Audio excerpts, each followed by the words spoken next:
ए देवर बबुआ सुना सुना। का भौजी बोलो बोलो। अरे कहत ही तनी एगो हमरे सवाल का जवाब दे देता। बट बार बार तुम्हारे सवाल का जवाब रहला मार अब तो झापन नाच के चल जेबो उधर अबे।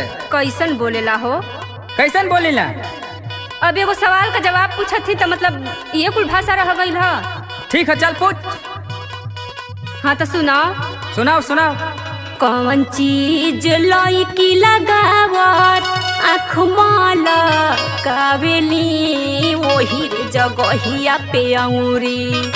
हाँ वही रे जगहिया पे अंगूरी डाली के हिलावेली वही।